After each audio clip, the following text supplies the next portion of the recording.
কিমান ভাল ইমান ধুনীয়া স্কুল বিল্ডিংটো দেখি মনত ভাল লাগিছে নে নাই সঁচা ক'ব লাগিব কিন্তু একদম সঁচাকৈ ক'ব লাগিব ভাল লাগিছে নে লাগা নাই ঠিক আছে তোমালোকৰ যদি ভাল লাগিছে তেতিয়ালে আমাৰো ভাল লাগিছে হ'ব ঠিক আছে আজিৰ সভাত আমাৰ মাজত উপস্থিত অসম চৰকাৰৰ সন্মানীয় শিক্ষামন্ত্ৰী ডক্টৰ ৰণোজ পেগু ডাঙৰীয়া আজি আমাৰ এই সভাখনৰ সমান্তৰালভাৱে অসমৰ বিভিন্ন জিলাত ৬৭খন নতুন স্কুলৰ শুভ উদ্বোধন হৈছে আৰু ৬১খন নতুন স্কুলৰ আধাৰশিলা স্থাপন হৈছে প্ৰতিটো অনুষ্ঠানতে মোৰ সতীৰ্থ মন্ত্ৰী বিধায়ক সাংসদসকল উপস্থিত আছে তেওঁলোককো মই ধন্যবাদ জনাইছোঁ সভাত উপস্থিত ডক্টৰ ওম প্ৰকাশ ডাঙৰীয়া মিছন ডিৰেক্টৰ সমগ্ৰ শিক্ষা অভিযান নাৰায়ণ কোঁৱৰ কমিশনাৰ সেক্ৰেটাৰী শিক্ষা বিভাগ স্বপ্নীল পল আমাৰ ডিসি কামৰূপ মেট্ৰ চন্দন শৰ্মা বিশেষ সচিব লোক নিৰ্মাণ বিভাগ মমতা হোজাই আমাৰ director secondary education Mitali Kalita অধ্যক্ষা কামৰূপ জিলা পৰিষদ এই বিদ্যালয়ৰ অধ্যক্ষকে আদি কৰি শিক্ষক শিক্ষয়িত্ৰীসকল সভাত সমবেত মোৰ শ্ৰদ্ধাৰ ৰাইজ আৰু অসমৰ গোটেই কেইখন বিদ্যালয়তে উপস্থিত শ্ৰদ্ধাৰ শিক্ষক শিক্ষয়িত্ৰীসকল আৰু মোৰ সন্মানৰ ৰাইজ মৰমৰ ছাত্ৰ ছাত্ৰীসকল অসমৰ শিক্ষা ক্ষেত্ৰত আজি এক যুগান্তকাৰী দিন মই যেতিয়া স্কুলত পঢ়িছিলোঁ আৰু যেতিয়া ৰাজনীতিত আমি পথাৰখনলৈ আহিলোঁ তেতিয়া সৰুৰে পৰা মনত এটা প্ৰশ্ন আছিলে যে ডন বস্কো সেণ্ট মেৰিজবিলাক দেখিলে ইমান ধুনীয়া বিল্ডিং আমাৰ স্কুলবিলাক কিয় ধুনীয়া নহয় আৰু সময়ৰ লগে লগে আমাৰ স্কুলবিলাক দেখিবলৈ বেছি বেয়া হ'ল কাৰণ যেতিয়া একোটা ক্লাছৰুম নাথাকে আমাৰ প্ৰিন্সিপাল হেডমাষ্টাৰসকলে MLA MP কয় যে আমাক অলপ টকা অনুমোদন দিয়ক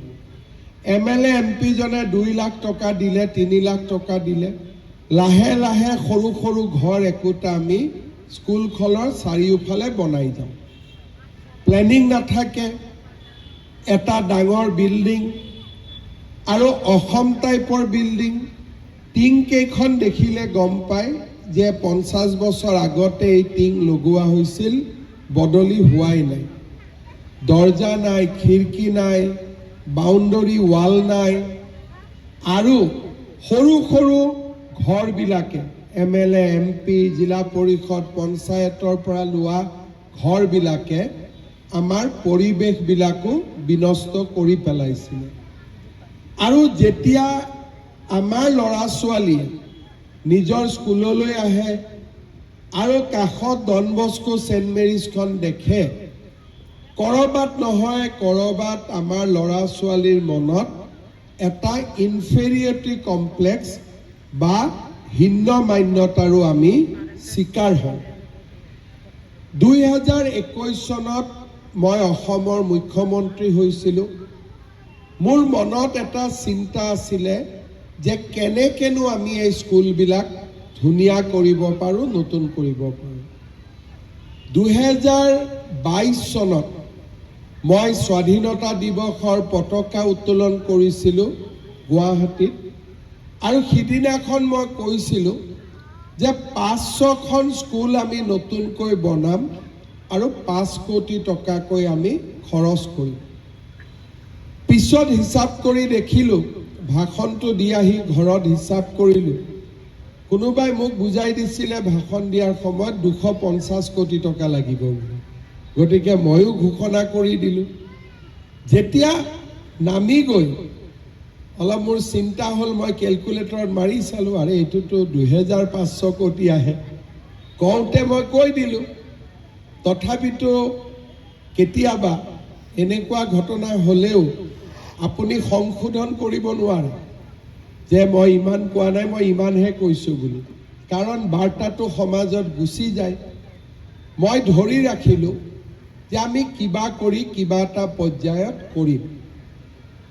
প্ৰধানমন্ত্ৰী ডাঙৰীয়াই এটা আঁচনি আনিলে, PM ডিভাইন, আৰু এই PM ডিভাইনত আমাক কিছু ধন উপলব্ধ কৰিলে। আমি 3টা প্ৰজেক্ট হাতত ল'লোঁ, যে কামৰূপ একাডেমি, সোণাৰাম হাইস্কুল, যিবিলাক অসমৰ পুৰণি হাইস্কুল, সেইবিলাকত আমি একোটা নতুন বিল্ডিং কৰিম, কামাখ্যাৰ এটা আমি কৰিডৰ কৰিম, আৰু আমি শিৱসাগৰত এখন মেডিকেল কলেজ কৰিম। এনেকৈ PM ডিভাইনৰ টকাখিনি আমি বিতৰণ কৰিলোঁ। আৰু এই আঁচনিত আমি 20খন স্কুল পৰীক্ষামূলকভাৱে ল'লোঁ, যে কেনেকুৱানো হয়, বনাব পাৰোঁ নে নোৱাৰোঁ। আৰু PWD ডিপাৰ্টমেণ্টক মই ক'লোঁ যে এডুকেশ্যন ডিপাৰ্টমেণ্টৰ লগত কথা পাতি এটা নক্সা বনাওক, কিমান ক্লাছৰুম লাগিব, কম্পিউটাৰ লাগিব, প্ৰিন্সিপাল ৰুম লাগিব, ভাইচ প্ৰিন্সিপাল ৰুম লাগিব, ছোৱালীৰ কমন ৰুম লাগিব। আৰু শিক্ষামন্ত্ৰী ডাঙৰীয়া আৰু মই নিজে 3খন স্কুললৈকে গ'লোঁ। এদিন ৰবিবাৰে ৰাতিপুৱা গুৱাহাটীৰ সোণাৰাম উচ্চতৰ মাধ্যমিক বিদ্যালয়লৈকে গ'লোঁ, কটন কলেজিয়েটলৈকে গ'লোঁ, আৰু আমি গোপাল বড়ো হাইস্কুললৈকে গ'লোঁ, হায়াৰ ছেকেণ্ডেৰী স্কুললৈকে গ'লোঁ,